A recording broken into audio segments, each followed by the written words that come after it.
Olha só, pessoal, nós estamos no verão, né? E a combinação da atividade física vigorosa e o calor excessivo é uma situação que requer muito cuidado. Quem vai explicar melhor sobre ela pra gente agora aqui no estúdio é o professor de Educação Física da Uninassal, Vitor Bastos. Obrigada pela sua presença, pela sua participação aqui no Bem Assim. Ainda não é um verão de fato, mas pra gente é como se já fosse, né, Vitor? Porque a primavera aqui já tem essas altas temperaturas. E eu já aproveito para perguntar. Exercício físico e calor combinam? Primeiro, obrigado pelo convite, sempre é um prazer estar aqui.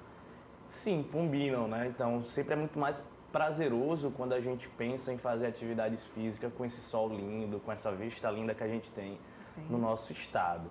Mas, de fato, precisa ter algumas atenções.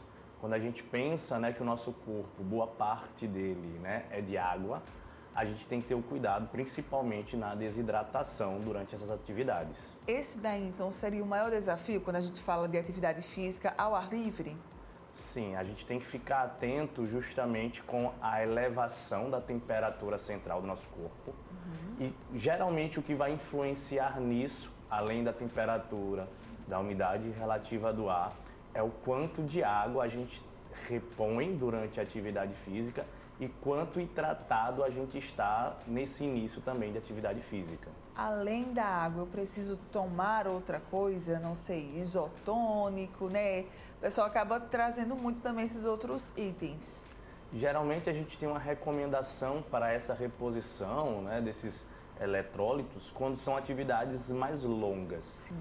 Atividade geralmente ali com a duração próxima de 1 hora e meia, apenas a água ela é suficiente, né? Desde que você iniciou bem hidratado, bem alimentado a atividade física, você não tem a necessidade de você tomar um isotônico. Apenas a água normal ela é suficiente. É normal, com o calor, com a alta temperatura, eu sentir que o meu desempenho ele deu uma caída, ele diminuiu? Sim, justamente pela questão da desidratação. Se eu não tiver essa reposição, ou também outro fato que pode ser levado em consideração, eu não tiver o costume de fazer atividade no calor. Então, muitos turistas que nessa época vêm do sul, vêm fazer atividade aqui. Mesmo ele se hidratando, a sensação térmica, né, o calor, pode influenciar psicologicamente e isso afetar o desempenho. Mas de uma forma geral, eu conseguindo fazer protocolos de hidratação antes de fazer o exercício, durante o exercício, tende a diminuir essa sensação de perda de desempenho. Tá, e se durante a atividade física, né, eu passar mal, eu não me sentir bem, normal, o que eu devo fazer? É parar imediatamente? Primeira coisa, de fato, senta, busca uma sombra, um lugar ventilado, né? Respira, busca, né, se hidratar, saber se de fato é essa falta de água que possa estar gerando isso, ou algum outro fator, se a sua temperatura de fato ela se elevou mais do que o normal. Então é interessante você fazer uma pausa, reavaliar o que de fato aconteceu naquele momento. Se foi a temperatura, existem alguns outros fatores que também, além da temperatura, podem estar levando a esse mal-estar. Então é importante você ter uma percepção geral do que de fato pode estar ocasionando esse mal-estar. Usar roupas leves é sempre indicado? Roupas leves, de algodão, roupas mais claras, nada que retenha, né, o calor, que você consiga ter uma troca de calor, que você consiga transpirar. É importante a transpiração, porque é justamente pela transpiração que a gente vai desidratar, mas é justamente por ela também que a gente perde calor. Então a água, né, no nosso corpo, o suor, é que vai fazer quando ele evaporar, que a gente também perca calor e com isso a gente mantém a temperatura mais estável. Ok, um outro ponto, né? É legal escolher os melhores horários, aqueles em que, né, os raios solares eles não têm tanta incidência ou então não estão, né, tão fortes como a gente costuma falar? Depende muito do tempo que você planeja fazer atividade física, né? Então, quando a gente fala, por exemplo, né, da importância de você se expor ao sol por questões de vitamina D, hoje os estudos mostram que é interessante você se expor em horários que você tem maior incidência ao sol. Mas também se você fizer atividades mais curtas, 15, 30 minutos. Planeja fazer uma atividade mais longa, de fato é interessante buscar horários ou também se proteger, né, com Sim. protetor solar, horários que você tenha menor incidência. Existem estudos que mostram que a temperatura ideal, por exemplo, para a gente fazer uma corrida, é de aproximadamente 10 graus. Nossa! Algo que na nossa Aqui cidade... Aqui é impossível, né? Exatamente. Muito bem, outro ponto que eu tinha anotado aqui, né? A gente às vezes fala das pessoas que se hidratam, a gente fica reforçando, né? Beba água, mas é quem bebe água demais. Isso acaba sendo um problema? Sim, porque, né? A gente tem sempre uma questão da individualidade.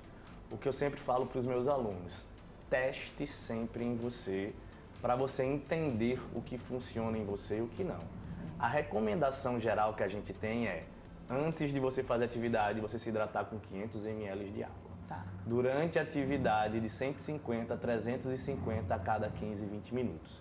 Isso para algumas pessoas é muita água, principalmente se você estiver correndo. A sensação de desconforto gástrico pela água ainda está ali no estômago é muito. Então, o que é que eu sempre falo? Começa com a menor recomendação, a menor dosagem. Tá. Vai testando em você em atividades mais curtas, até você encontrar o que lhe faz bem, o que dá para você, né, usar sem você ter nenhum desconforto. Sim. E a insolação? Por que eu acabo perguntando isso, né? A gente está vendo aí uma grande febre do beach tênis.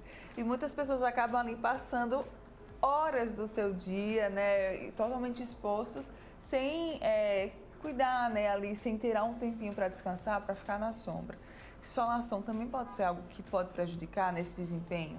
Sim. A insolação, ela vai ter uma relação justamente com o aumento da temperatura central. Sim. Então, quando o indivíduo ele chega nesse ponto dele ter uma insolação, ele começa a ter outros sintomas que possam vir a longo prazo também não fazer bem.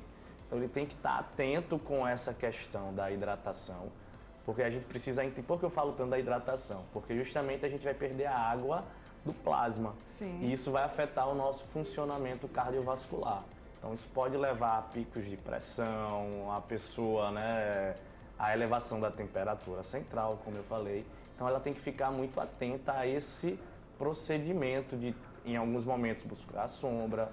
E outro ponto também importante é a gente não esquecer que atividades na água também desidratam e também geram insolação. Então não é eu ir para a praia, nadar ou fazer na piscina, eu estou dentro d'água, está tudo ótimo, maravilhoso.